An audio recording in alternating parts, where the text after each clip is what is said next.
a un grupo de señoras y señores al frente del cual estaba la viuda de Douglas. La noticia se había propagado. La viuda expresó su agradecimiento al viejo por lo que había hecho él y sus hijos. «Hay otro a quien tiene que estar más agradecida que a nosotros», dijo el galés, «pero no quiere que mencione su nombre. Él fue quien nos avisó». Aquella mañana fueron todos a la iglesia muy temprano, pese a que no había escuela dominical en tiempo de vacaciones. Terminado el sermón, a la salida de la iglesia, el juez Thatcher se acercó a la madre de Joe Harper. «Mi Becky sigue durmiendo, sin duda», le dijo. «Supongo que anoche se acostaría muy cansada». «¿Su Becky?» «Sí», contestó el juez. «¿Acaso no ha pasado la noche en su casa?» «No, señor. Becky no está en mi casa». La esposa del juez, que se encontraba junto a su marido, palideció. En aquel momento pasaba la tía de Tom hablando con unas amigas. Se acercó a un grupo de señoras. «Mi Tom no apareció», dijo. «Me figuro que habrá dormido en casa de algunos de ustedes». Pero nadie había visto a Tom. Tía Polly se echó a llorar. Se interrogó a niños e instructores. Unos y otros contestaron que no habían notado la falta de ninguno de los dos rapaces durante el viaje de vuelta. Un muchacho apuntó la posibilidad de que se hubieran extraviado en el interior de la cueva. La alarma cundió por todo el pueblo. 200 hombres se dirigieron hacia la caverna. Aquella noche, Hogg cayó enfermo en casa del galés. Le obligaron a guardar cama. Tenía fiebre muy alta y una gran postración. El pueblo entero se quedó en vela durante toda la noche. Las únicas noticias que llegaban del monte era que se necesitaban más velas y alimentos. Pasaron 3 días y 3 noches y el pueblo perdió toda esperanza de hallar con vida a los 2 niños extraviados en el interior de la cueva. Tom y Becky visitaron con los demás excursionistas los lugares más conocidos de la caverna, salas y galería bautizadas con nombres como la catedral, el salón y otros por el sitio. Después se internaron solos por un sinnúmero de pasadizos con las velas en alto para leer fechas y nombres con que otros habían dejado constancia de su paso por la caverna. Escribieron sus nombres con el humo de una vela y siguieron adelante.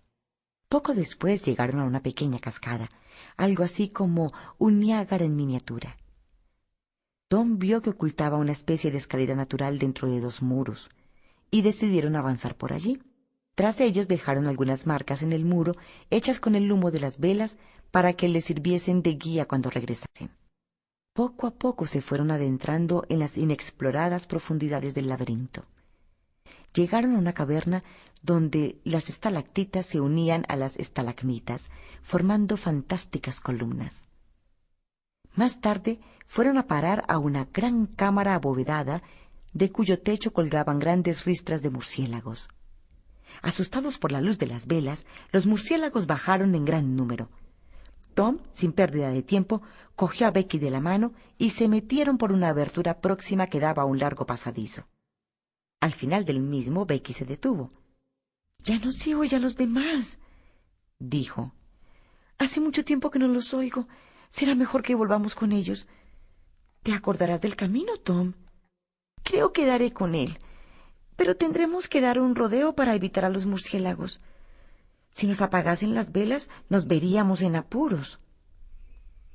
Recorrieron una larga galería y después otra y otra más. Tom había perdido el camino de vuelta, pero ocultaba su inquietud con palabras de ánimo en un intento de tranquilizar a Becky, cada vez más cansada e intranquila. Tom gritó. Su llamada despertó eco tras eco en las numerosas galerías hasta que se perdió en la lejanía.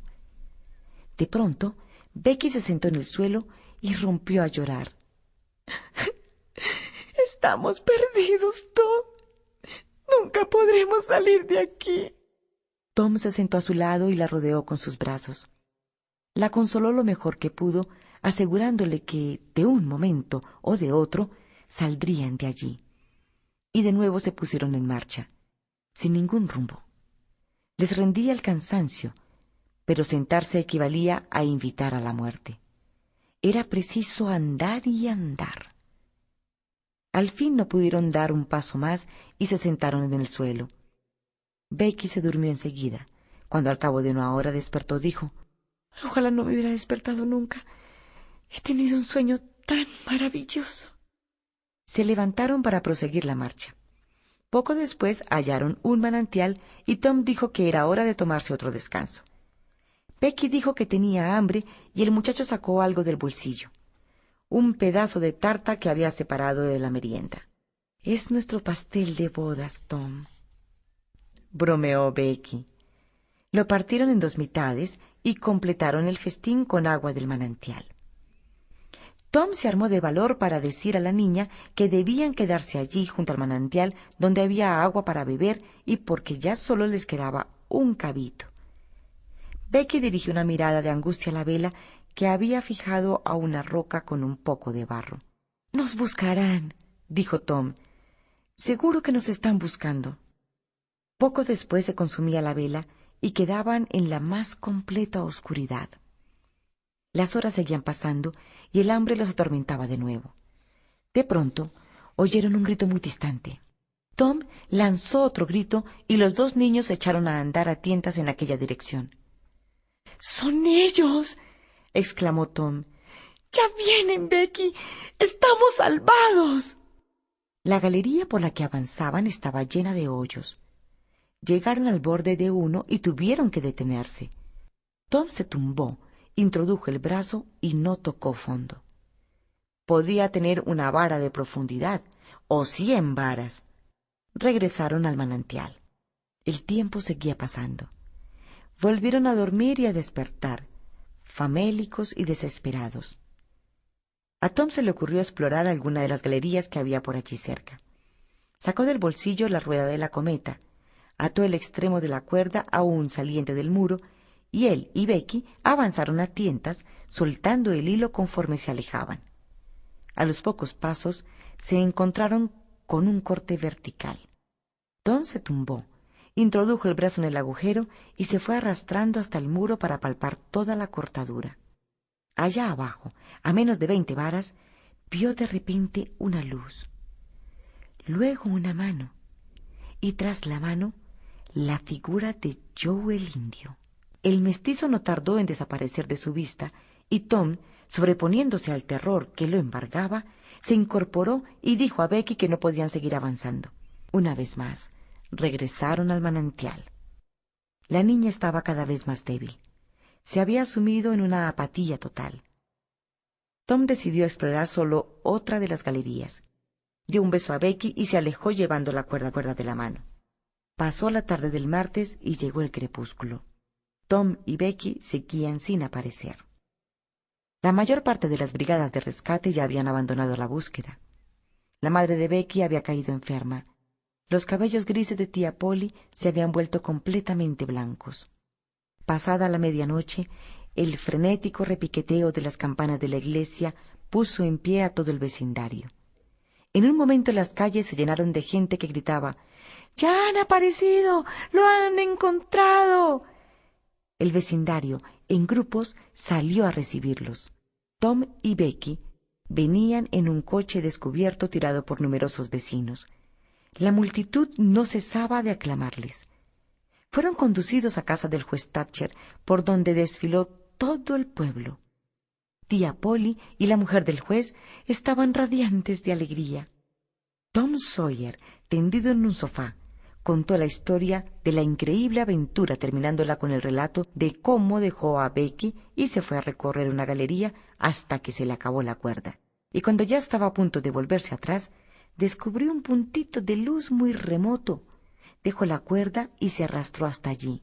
Era una pequeña grieta que daba al exterior de la caverna. Sacó la cabeza y los hombros por el estrecho agujero y vio el Mississippi a plena luz del día.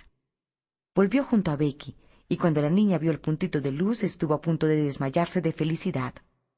Antes del amanecer, fue un grupo de vecinos a la cueva para dar la feliz noticia al juez Thatcher y a los hombres que aún permanecían con él.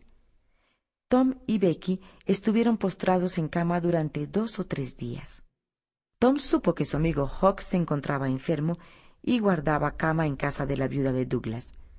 También se enteró de lo sucedido en el monte Cardiff, así como que el cadáver del compadre de Joe, el indio, había sido encontrado junto al embarcadero. Sin duda, se había ahogado al intentar huir. Un par de semanas después de haber salido de la caverna, fue Tom a visitar a Huckleberry Finn. Como la casa del juez le cogía de camino, también se le ocurrió visitar a Becky. El juez, que estaba con algunos amigos, comentó que en lo sucesivo nadie volvería a perderse en la cueva, ya que había hecho forrar la puerta con chapas de acero y poner 3 cerraduras de las que él guardaba las llaves. Tom, blanco como el papel, musitó: «Señor juez, Joe el indio está en la cueva». No tardó en cundir la noticia. El juez y una multitud de curiosos se trasladaron al lugar de los hechos. Cuando abrieron la puerta, se